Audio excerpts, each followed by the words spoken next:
Live মন নিয়েতে আপনাদের সবাইকে স্বাগত জানাই। ফোন আছে আমাদের একটা। হ্যালো হ্যালো হ্যালো, হ্যাঁ বলুন। বলছি যে আমার স্বামীর 70 বছর বয়স। হ্যাঁ, সব সময় খিটখিট করছে, রাগ করে যাবে, ভালো কথাটাও খারাপ লাগবে। বয়সটা বেড়ে গেলে না মানুষ অবুঝ হয়ে যায়, মানে যেটা হয় একটা বয়সের পরে সত্যি সত্যি প্রথম কথা মাথায় রাখা দরকার, লোকের বুদ্ধি কিন্তু কমে, এটা মাথায় রাখতে হবে। মানে আমরা যদি কাউকে বলি বয়স্ক লোককে যে আপনার বুদ্ধি আগে থেকে কমে গেছে, তিনি তো এগিয়ে যাবেন, কিন্তু ঘটনা এটা যে বয়স বাড়ার সঙ্গে সঙ্গে একটা বয়সের পর থেকে মানুষের বুদ্ধি কমতে থাকে। আচ্ছা, আর বুদ্ধি কমে গেলে ন্যাচারালি বোঝার ক্ষমতাটা কমে যায়, বিবেচনাটা কমে যায়। আর সত্যি সত্যি বয়স বাড়ার সঙ্গে সঙ্গে যেটা একটা ডেফিনেটলি হয়, একটা বয়সের পর, আমি বলছি ধরা যাক 60-65 পরে মানুষ অধৈর্য হয়ে পড়েন, অবুঝ হয়ে যান, মানে ধৈর্যটা ভয়ানক কমে। আর তার সঙ্গে না যদি একটা নিরাপত্তার অভাব থাকে, মানুষ যখন খিটখিটে হয় বুঝতে হবে তার মধ্যে একটা খিটখিটেমিটা কিন্তু একটা ডিফেন্সিভ রিয়াকশন, মানে সে নিজেকে কোথাও একটা বিপন্ন বোধ করছে, কোথাও তার একটা অসহায়তা আছে, সেটাকে ঢাকা দেওয়ার জন্য সে খিটখিট করছে। কেমন, মানে সে কোথাও একটা তার মনে হচ্ছে তার একটা ক্ষতি হবে, সে নিজেকে বাঁচানোর জন্য এই খিটখিট খিটখিট করে যাচ্ছে যাতে তাকে অন্যরা কেউ না কোনো রকম বিপন্ন করে। তো সেই জায়গাটা বয়স বাড়ার সঙ্গে সঙ্গে হয়। আমার মনে হয় যেটা আমি এই অবস্থায় বলতে পারি, একটা বয়স্ক 70 বছরের মানুষ, তাকে তো ফেলেও যাওয়া যাবে না। কি করছে তা না, বলুন একটু। বলছি যে এটা যে এখনই 70-এ করছে তা না, এটা আপনার অনেকদিন আগের থেকে 40-50 থেকেই হয়তো করছে এরকম টাইপের। আপনি হয়তো বলছেন কেন, আপনি তো তার সঙ্গে ঘর করেছেন। হ্যাঁ, তাহলে ধরুন 40 বছর বয়স থেকেই সে করছে। তার মানে একটা জিনিস আপনি একটু ভেবে দেখুন, 40 বছরে কিন্তু আপনিও মানিয়ে নিচ্ছিলেন। আমি এখনো মানিয়ে নিচ্ছি, সব সময় বলি না তুমি আমাকে গালাগাল দিও না, বা তুমি আমার সঙ্গে এরকম করো না, সবসময়। মানে আসলে এটা আপনার পরিবারের নতুন বিষয় নয়, এটাই আপনি এভাবে চলে এসেছেন, হয়তো আগামী দিন কটাও আপনাকে এভাবেই থাকতে হবে। তবে যেটা অমিত বললেন যে যত বয়স বাড়ছে তত ওর সহনশীলতাটা কমছে, আরেকটু মানে বিরক্তি বাড়ছে, অতএব এই জিনিসটা আপনাকে একটু মানিয়ে নিতেই হবে। মানিয়ে নেওয়া মানে যদি না খুব খুব খারাপ লাগে, তখন খুব বিরক্ত লাগছে, তখন নিজেকে একটু সরিয়ে রাখবেন, এটা ছাড়া তো কিছু করার নেই। আমাদের আরেকটা ফোন আছে, দেখে নি কে আছেন। হ্যালো হ্যালো, হ্যাঁ বলুন। হ্যাঁ, আমি নামটা বলছি না, ঠিক আছে, আপনি আপনার কথা বলুন। আমার 18 বছর বিয়ে হয়েছে, 17 বছর বয়সে বিয়ে হয়েছিল। 17 বছর মোটামুটি আমরা ভালোই ছিলাম। আমার একটা মেয়ে আছে, আর এখন মানে গত বছর খানেক ধরে আমি জানতে পারি আমার হাজবেন্ড খুব সাবস্ট্যান্ডার্ড মহিলার সাথে খুব মানে খুব বাজেভাবে জড়িত আর কি। সাবস্ট্যান্ডার্ড মহিলাটি কে? আপনার বাড়িতে কাজ টাজ করে? না না, কাজ টাজ করে না, কিন্তু ওই টাইপেরই। আমাদের আমি যেখানে থাকি তার পিছনে আর কি একটা ওই মানে লোয়ার ক্লাস আছে, সেখানে ওই মহিলার সাথে উনি জড়িত। লোয়ার ক্লাস বলে তো কিছু নাই আসলে, আমার মনে হয় আমি একদম বাংলা ভাষায় বলতে পারছি, বুঝতে পারছি আমি। তারপরে হ্যাঁ, তো ওনার সাথে উনি জড়িত, এটা জানার পরে আমি মানে আকাশ থেকে পড়ি আর কি, মানে এত আমি হয়ে গেছি। এটা জানতে পারলেন কি করে, মানে কেউ আপনাকে বললো? হ্যাঁ, ওই মহিলাই যার সাথে আমার হাজবেন্ড জড়িত, ওই আমি পরে এটা জেনেছি, ওই মহিলাই আমাকে ফোন করে খবরটা দিয়েছেন যে এরকম মানে কতদিনের সম্পর্ক? এটা সম্পর্কটা ওদের বছর দুয়েকের, কিন্তু খুব একটা এগোয়নি সম্পর্কটা। মানে আমার হাজবেন্ড খুব ভয় পেত আমাকে, আর আমাদের সংসারটাকে খুব ভালোভাবে রাখতো। এবার জানার পরে আমি এমন ভাবে রিয়াক্ট করি, আমি সমস্ত লোকজন জানিয়ে ফেলি। জানাতে আমার হাজবেন্ড একটা জেদ চেপে গেছে বা যাই হোক, মানে খুব বাড়িতে অশান্তি, এবং উনি ওই মহিলাকে নিয়ে আমার মেয়ের সামনে দিয়ে, আমার মেয়ে তখন মাধ্যমিক পরীক্ষা দেবে, সামনে দিয়ে উনি বেরিয়ে গিয়ে আলাদা সংসার করেন। এবং উনি সংসার বেরিয়ে যাওয়ার 3-4 দিন পর থেকে উনি আমাদেরকে হাতে পায়ে ধরছেন বাড়িতে ফিরে, মানে ওনাকে নেওয়ার জন্য। আর টাকা পয়সার দিকে উনি আমাদের কোনো অভাব রাখেননি প্রথম থেকেই। পয়সা কড়িটা উনি দিয়ে যেতেন, আর মেয়ের কাছে উনি ভগবান ছিলেন। তা মেয়ের এই এফেক্টে মেয়ের মানে আর কি ওই সাইকিয়াট্রিস্ট প্রবলেম হয়ে যায়, মেয়েকে হসপিটালে ভর্তি করতে হয়। তারপরে উনি এমন ভাবে কান্নাকাটি করে অ্যাপোলজি চেয়ে টাকা পয়সা খরচা করে এমন করলেন যে আমি মানে মেনে নিতে বাধ্য হয়েছি। এবার রিসেন্ট আবার উনি ওনার পথ থেকে একদম সরেননি। উনি রিসেন্ট জানা যাচ্ছে উনি আরো এরকম অন্যান্য আরো অনেক মহিলার সাথে জড়িত। আর আমি এখন বলেছি ওনাকে যে তুমি যা করছো করো, তুমি একটু আমার আবডালে করো, মানে আমার সামনে করো না। মানে আপনি আপনার স্বামীকে খারাপ খারাপ কাজগুলো করতে অনুমতি দিচ্ছেন, কি মানে আমার কিছু করার নেই, আমি বাধ্য আর কি, মানে আমি ওনার সাথে শুধু চাইছেন আপনার চোখের সামনে যেন না করে। আমি মানে আমরা খুব দুর্বল, মানে আমাদের ফ্যামিলিটাই খুব দুর্বল আর কি। কেন আপনার ফ্যামিলি দুর্বল? মানে আমরা খুব মানে আমাদের বাপের বাড়ির অবস্থা, বাপের বাড়ির সাপোর্টটা নেই। আচ্ছা আমি একটা কথা বলি, ফুল সাপোর্ট আছে কিন্তু বাপের বাড়ির অবস্থা ভালো না। আচ্ছা আমি একটা কথা বলি, আমার কথাটা শুনুন এবার একটু। হ্যাঁ বলুন। আপনার স্বামী যে ঘটনাটা ঘটেছে আপনার জীবনে, ধরুন আপনি তো এই ধরনের স্বামী স্ত্রীর সম্পর্কের মধ্যে যদি কোথাও একটা ফাঁক ফোকর না থাকে, তাহলে কিন্তু আরেকজন তার মধ্যে ঢুকতে পারে না, কেমন? সেটা আপনাকেও একটু ভাবতে হবে যে কোথাও আপনার আচরণে এমন কিছু আছে যাতে স্বামী আপনাকে এড়িয়ে যেতে চান, তিনি অন্য কোনো মহিলারকে তার সঙ্গে সম্পর্কে জড়িয়ে পড়তে চান, মানে কোথাও কি কোনো একটা কোনো ফাঁক ঠাক রয়েছে? মানে কি, হ্যাঁ বছর মানে আমার সাথে ওনার সাথে এইসব সম্পর্ক জানার আগে ওনার সাথে আমার সাথে মানে ফিজিক্যাল রিলেশনটা খুব কম হতো।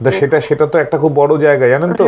এইটা সবাইকে এটা বুঝতে হবে যে একটা স্বাভাবিক চাহিদার জায়গায় যদি বন্ধ করে দেওয়া হয়, শারীরিক সম্পর্কটা একটা সম্পর্কেরই তো জায়গা, তার ফলে তখন না ওই একটা কিরকম বাঁধনটা আলগা হতে থাকে, এবং তার ফলেই দেখবেন তারা তখন অন্যান্য সম্পর্কে অনেকে, সকলে নয় হয়তো, কিন্তু আপনি এটা যখন নিজেই বুঝতে পেরেছেন সেই জায়গাটা ঠিক করার একটা চেষ্টা করুন, কেমন?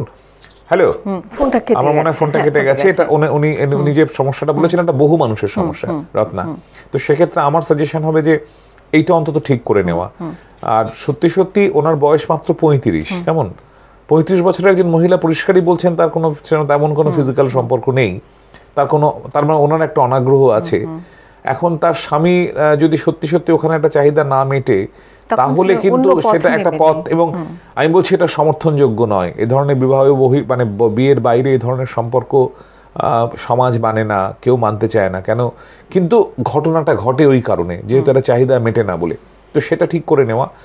কিন্তু একটা জিনিস দেখুন, ওর মেনে নেওয়া আরো একটা ব্যাপার করেছেন, সেটা খুব খুব গন্ডগোলের কাজ। যখন উনি জানতে পারলেন, সবাইকে জানিয়ে একটা সবাইকে বলে, মানে ওটা যেটা ওদের, আমি আবার বললাম, যদি আমরা যদি স্বামী স্ত্রীরা যদি নিজেকে একটা ইউনিট বলে মনে করেন, তাহলে সেটা স্বামীর যে লজ্জাটা, সেটা যে স্ত্রীর লজ্জা, এবং সেটা মনে করে সবাইকে না বলে তার জন্য যা করার প্রতিকারের ব্যবস্থা করা, আমার মনে হয় ওর স্বামীর এবং ওর দুজনেরই কিন্তু সত্যি সত্যি কোনো প্রফেশনাল। আর মেয়েটি একেবারে আরো একটা ভুল নয় কি যে তুমি যা করো করো আমার আড়ালে করো, এটা সাংঘাতিক ব্যাপার। মানে আমি এবং তার মানে দেখা গেল যে স্বামী মানে সব ব্যাপারটা একসঙ্গে চলে, এবং এইটা একটা সুস্থ জায়গাই নয় যে স্ত্রী বলছে তুমি আরো মহিলার সঙ্গে সম্পর্ক করো, আমার সামনে করো না।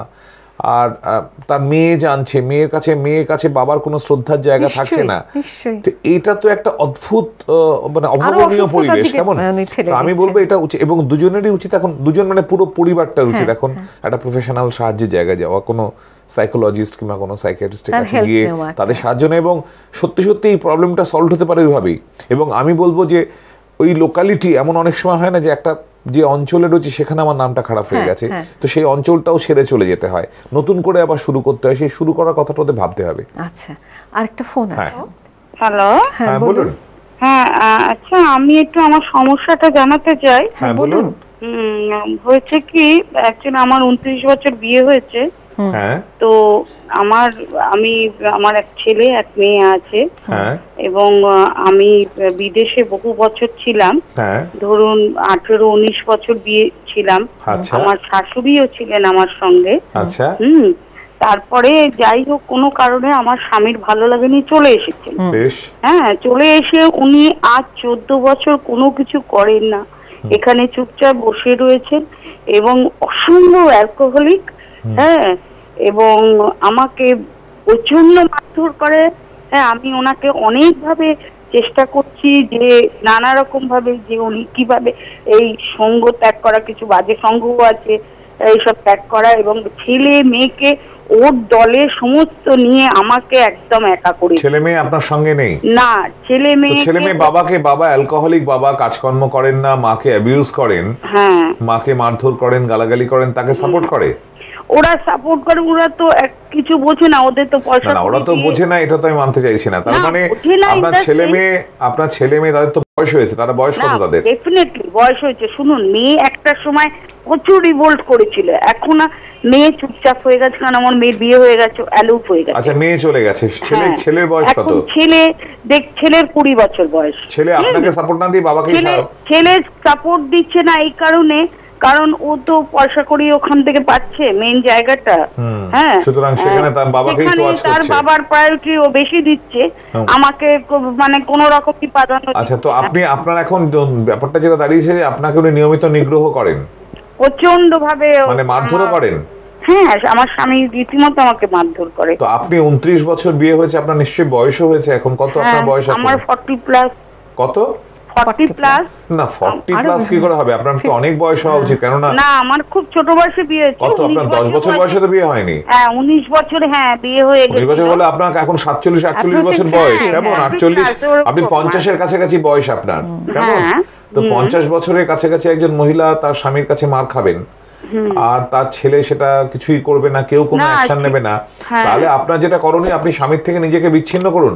আমি আপনাকে নিশ্চয়ই বলবো না যে আপনি ডিভোর্স করুন, কারণ আপনি পারবেন না, আপনি কার কাছে গিয়ে থাকবেন, কেমন? কিন্তু নিজেকে তো মানসিক ভাবে বিচ্ছিন্ন করা যায়, সেটা কেন করছেন না? না, মানসিক ভাবে বিচ্ছিন্ন করলে আমি কোথায় যাব বলুন? না, বাড়িতেই থাকবেন, বাড়িতেই থাকবেন। আপনি স্বামী মদ খেলো কি করলো, আপনি তার মধ্যে আর নাক গলাবেন না। আপনি মনে করুন আপনার সঙ্গে মেন্টালি ডিভোর্স হয়ে গেছে, এটা মনে করা যায় না? না, সে তো যায়, কিন্তু আমাকে তো ফিজিক্যালি হার্ম করছে যখন বাড়িতে আসছে, একই বাড়ির মধ্যে থাকছে। আপনি কথা না বলেন, যদি আপনি নিজেকে যদি গুটিয়ে রাখেন, নিজের জায়গা আলাদা করে নিন। কাজকর্ম তো কিছু করতেই হয় না, ধরুন, তাহলে সেটা যদি আপনি না করতে পারেন, তাহলে কিন্তু এই অসুবিধাটা আপনাকে ভোগ করতেই হবে, এটা তো কিছু করার নেই। আমি যদি বলি আপনাকে, আপনি আপনার স্বামীকে ছেড়ে চলে যান, আপনি সেটা যাবেন না, কেমন? সেটার তো কোনো উপায় নেই। কেন উপায় নেই? কোথায় যাব এখন? আমি কোথায়? না, কোথায় আছেন আপনি এখন? আপনার তো আপনি নেইও তো কোথাও। ওটা তো বাড়ি নয়, যে বাড়িতে আপনি নিয়মিত মার খান, সেটা কি বাড়ি হয় কখনো?